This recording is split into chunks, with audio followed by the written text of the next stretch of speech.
Selamat pagi House of Grace. Kembali lagi bersama-sama kita ibadah online. Sebelumnya kita bersatu di dalam doa. Tuhan, terima kasih buat kasih anugerah-Mu yang Kau berikan bagi setiap kami. Sampai hari ini Tuhan, kami ada itu semua karena kasih karunia-Mu buat setiap kami anak-anak-Mu Tuhan. Tuhan, sebentar lagi kami akan memuji-Mu, menyembah-Mu, bahkan mendengarkan suara-Mu Tuhan melalui firman-Mu. Biarlah Tuhan, semuanya hanya untuk kemuliaan nama-Mu ya Bapa. Terima kasih Tuhan, hanya di dalam nama-Mu kami berdoa. Amin. Mari bersama-sama kita naikkan pujian ini dengan penuh sukacita. Haleluya.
Dibangkitkan hidup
no turning back, no turning. I've decided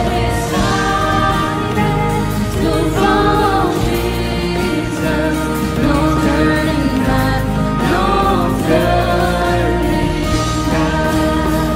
The cross before me, no world behind me, no turning back, no turning back. The cross before me, no world behind me, no turning back, no turning back, no turning back, no turning back. Thank you, Jesus.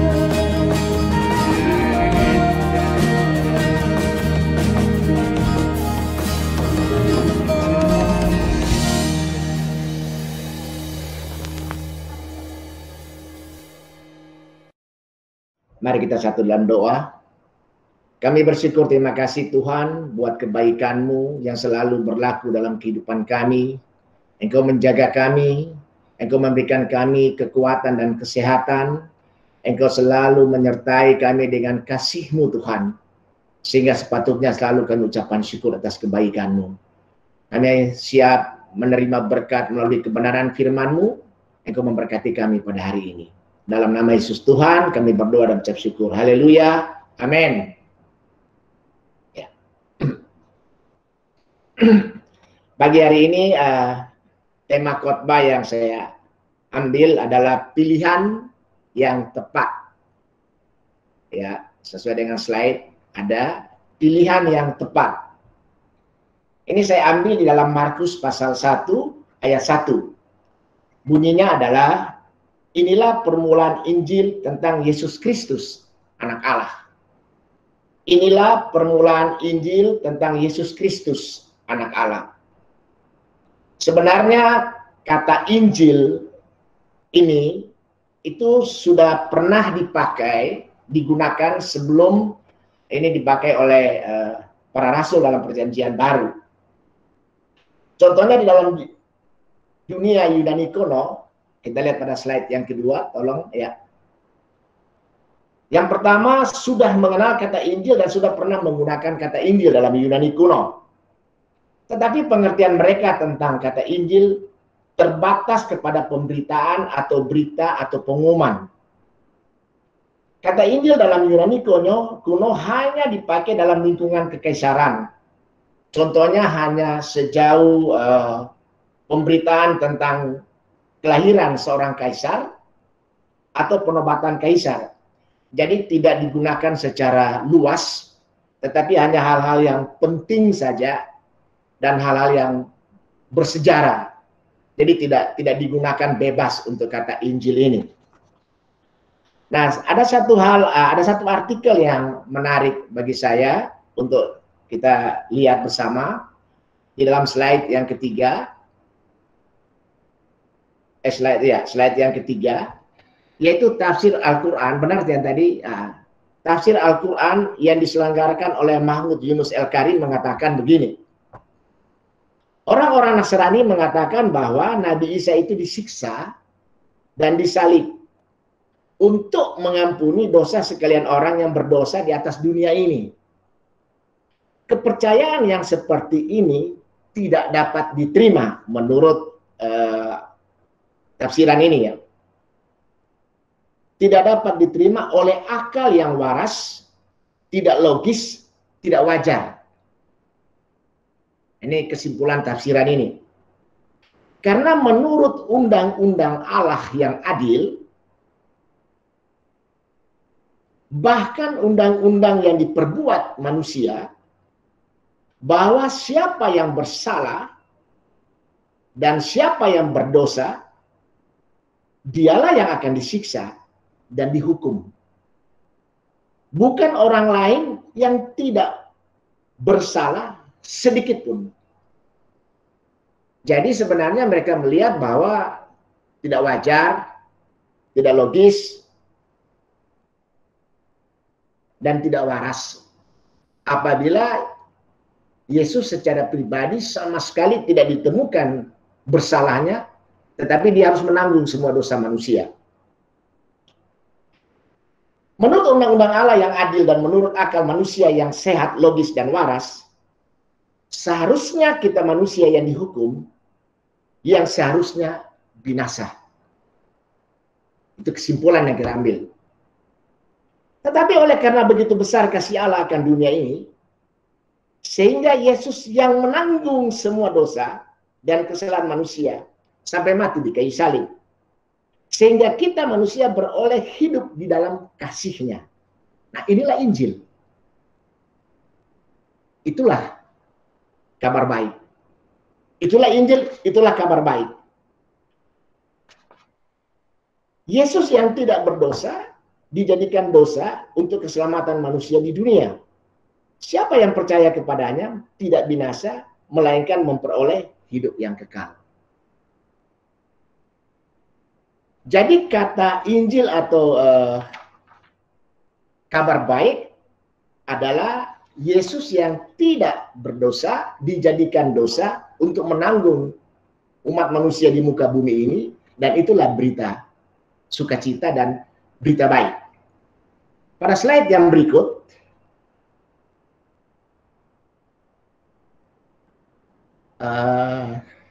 saya rasa sebelumnya Pak Lewi, ya, itulah Injil Yesus.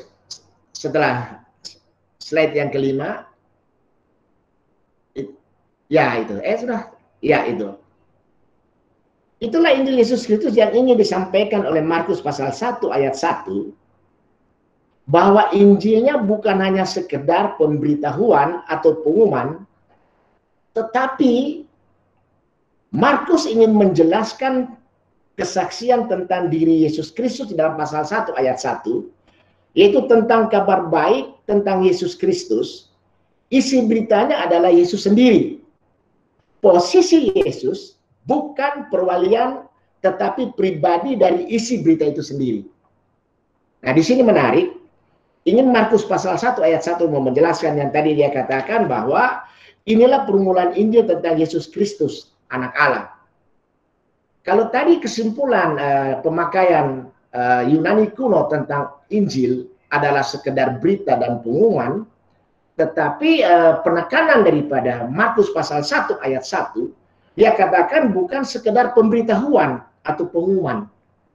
Yang Injil yang disampaikan dalam Markus yang disampaikan ini, bahwa itu bukan sekedar pemberitahuan atau pengumuman, tetapi Markus ingin menjelaskan kesaksian tentang diri Yesus Kristus, kabar baik tentang Yesus Kristus.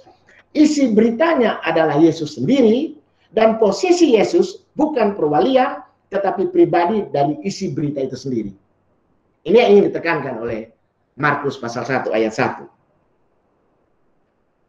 Kita lihat kalau di Perjanjian Lama, para nabi memberitakan berita dari Tuhan, berita tentang Allah, atau berita sebagai satu nubuatan yang terjadi setelah ribu tahun kemudian.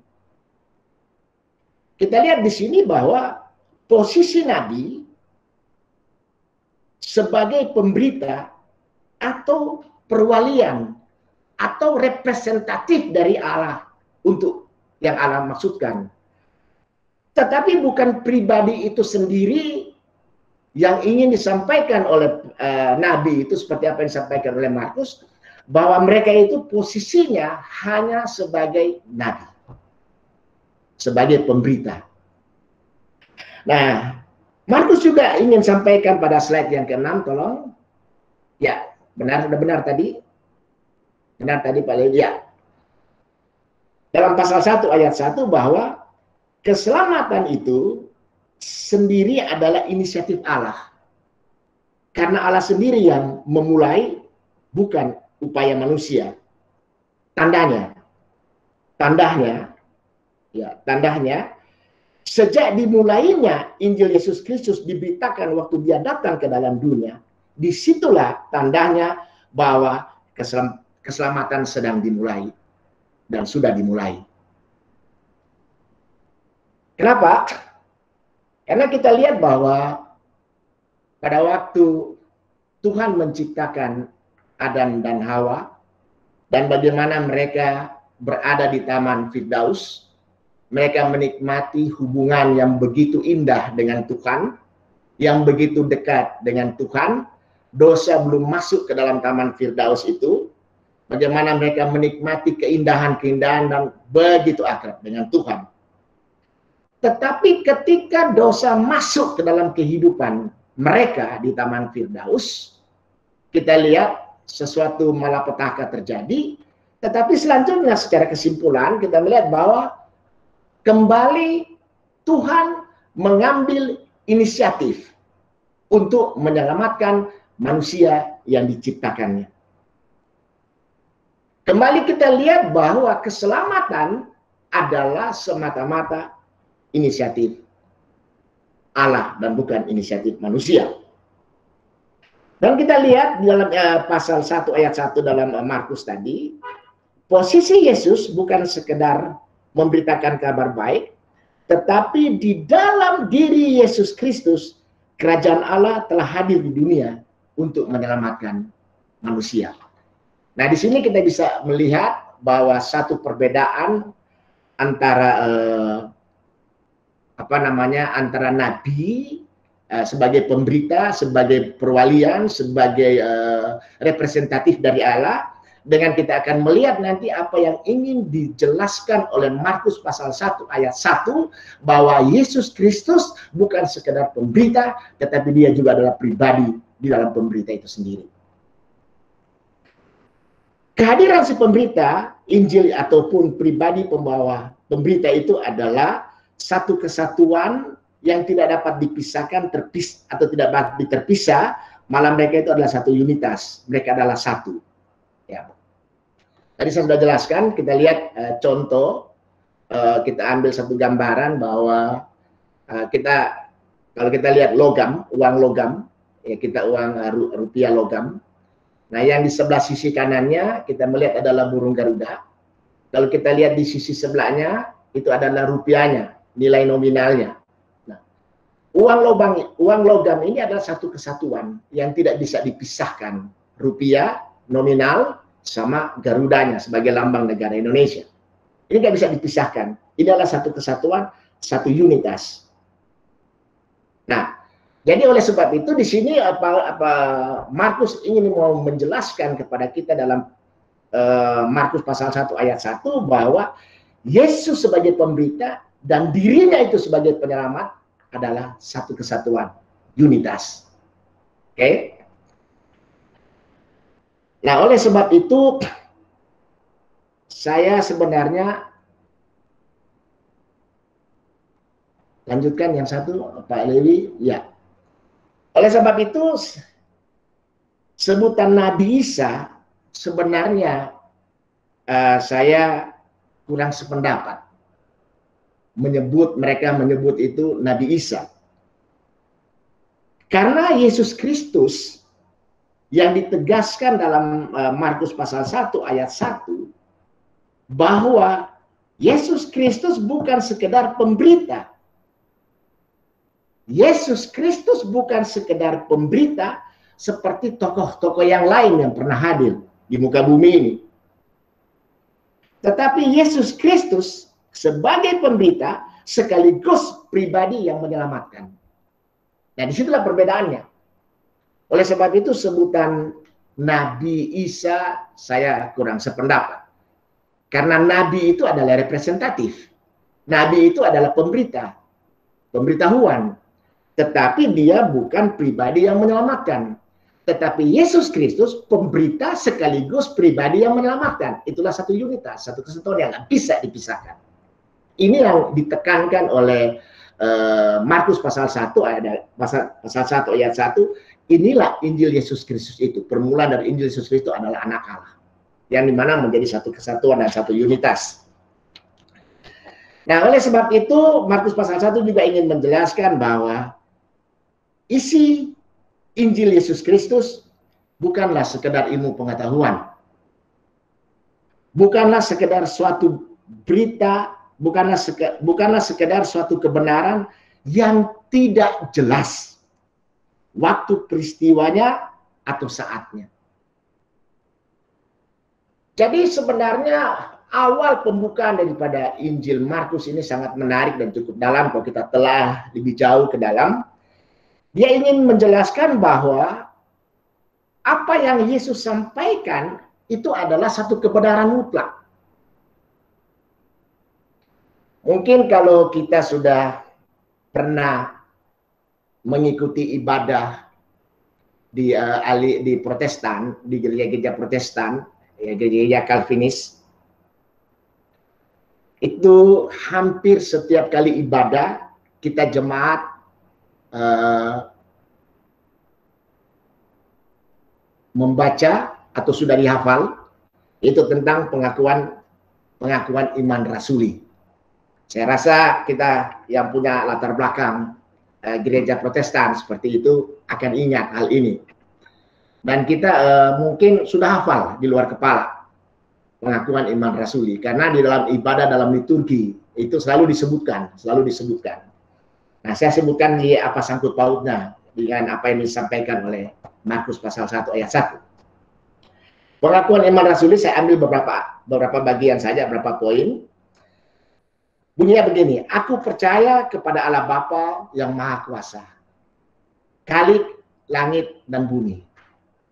Aku percaya pada Yesus Kristus, anaknya yang tunggal Tuhan kita, yang dikandung pada Roh Kudus, lahir dari anak darah Maria. Sini poinnya, yang menderita di bawah pemerintahan Pontius Pilatus, disalibkan, mati, dan dikuburkan. Ini, yang menderita di bawah pemerintahan Pontius Pilatus, disalibkan, mati, dan dikuburkan. Ketika saya mencoba menalai akan pengakuan iman rasuli, sebenarnya apa sih unggulnya si Pontius Pilatus ini? Apa sih kelebihannya secara iman Kristen ya? Saya berpikir ini saya pribadi. Apa sih sampai dia harus dimasukin ke dalam pengakuan iman rasuli? Dan kalau seandainya satu kali ibadah di dunia ini seluruh gereja-gereja Kristen lalu membaca tentang pengakuan iman rasuli, berarti setiap kali ibadah ada jutaan orang yang menyebut Pontius Pilatus. Di mana sih unggulnya sebenarnya? Di mana kelebihannya? Di mana sebenarnya Pontius Pilatus ini harus dicantumkan dan dimasukin ke dalam pengakuan iman rasuli yang dibaca setiap hari Minggu, setiap liturgi, dan menyebut, jutaan orang menyebut Pontius Pilatus. Sebenarnya dia juga nggak beken-beken amat. Kenapa? Karena dia bukan orang percaya. Dia bukan orang Yahudi yang percaya kepada Tuhan. Dan akhirnya dia juga yang angkat tangan untuk menyerahkan Yesus kepada mayoritas suara yang menginginkan untuk dia disalibkan. Jadi kalau saya lihat di sini kadang-kadang suara mayoritas itu belum tentu benar. Kenapa belum tentu benar? Ya kita lihat di sini. Minoritas hanya Pontius Pilatus. Mayoritas seluruh umat Yahudi pada waktu itu. Jadi Pontius Pilatus terjebak kepada suara mayoritas. Jadi tidak selamanya suara mayoritas itu benar. Kali ini suara mayoritasnya salah. Nah, Pontius Pilatus terjebak di situ. Jadi sebenarnya kalau saya lihat secara pribadi, di mana keuntungannya, di mana kelebihan dan keunggulannya. Lalu Pontius Pilatus harus disebut setiap hari oleh jutaan manusia orang percaya di dalam liturgi gereja. Tetapi kalau menyangkut dengan pasal 1 ayat 1 yang tadi, bukanlah sekedar suatu kebenaran yang tidak jelas. Ini yang ingin disampaikan oleh Markus. Bukanlah suatu kebenaran yang tidak jelas yang Yesus sampaikan yang waktu dia datang ke dalam dunia, yaitu waktu dan peristiwanya atau saatnya. Menyebutkan pada waktu itu di dalam pemerintahan Pontius Pilatus, berarti peristiwa Yesus datang ke dalam dunia, Yesus menyelamatkan manusia, dan Yesus diadili di dalam pemerintahan Pontius Pilatus, itu benar-benar terjadi dan itu sejarah yang membuktikan. Jadi bukan mitos, bukan fiksi. tetapi itu benar-benar terjadi, yaitu Yesus datang ke dalam dunia, dan di dalam pemerintahan Pontius Pilatus, Yesus diadili dan Yesus diputuskan untuk naik ke kayu salib. Itu sejarah dunia mengatakan benar terjadi. Jadi di sini baru saya menarik satu kebenaran. Sebenarnya apa sih dia harus disebut-sebut di situ? Pengakuan iman rasuli lagi. Jutaan orang sebutkan namanya. Ternyata di situ mereka ingin menjelaskan bahwa kedatangan, penderitaan, Yesus mati di kayu salib, itu sejarah mengatakan. Itu bukan fiksi, bukan mitos, bukan legenda. Tapi itu benar-benar terjadi di bawah pemerintahan Pontius Pilatus.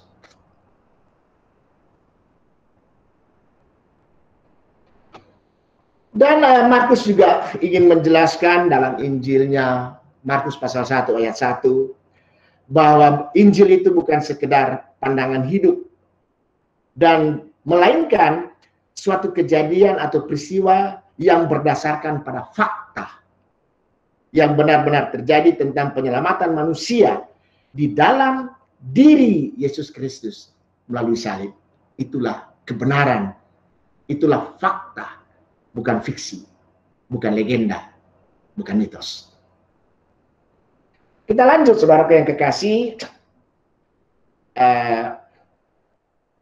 Markus pasal 1 ayat 1 juga menjelaskan begini. Inilah permulaan Injil Yesus Kristus. Saya mencoba menelai tentang kata inilah permulaan. Injil tadi tentang berita, kabar baik, berita sukacita. Itu saya sudah sampaikan apa ini maksud oleh Markus. Nah, sekarang saya mau mencoba masuk ke dalam kata permulaan Injil. Di dalam kata permulaan Injil yang Markus pasal 1 ayat 1 maksudkan, bahwa maksud Markus bukan hanya sekedar mengutarakan hasil sebuah karangan novel atau seperti cerita film. Ya. Bukan kata permulaan dalam pengertian sejarah atau peristiwa, kejadian semata-mata, atau permulaan satu kisah semata-mata. Bukan kata permulaan cerita itu. Bukan permulaan seperti sebuah kisah semata-mata, cerita seperti sederhana seperti itu yang maksud permulaan daripada Markus. Markus juga bukan mau memaparkan tentang biografi kehidupan Yesus. Bukan juga mau menonjolkan kemanusiaan atau kehidupan Yesus Kristus.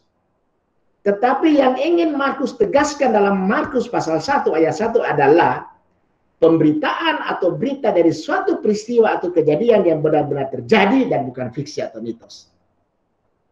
Jadi Markus pasal 1 ayat 1 mengatakan inilah Injil Yesus Kristus, anak Allah, yang aku sampaikan bahwa itu adalah fakta yang aku lihat, inilah fakta yang benar-benar terjadi, yang disaksikan oleh Pontius Pilatus, diadili dan naik ke salib. Ini benar-benar fakta, bukan mitos atau legenda atau fiksi.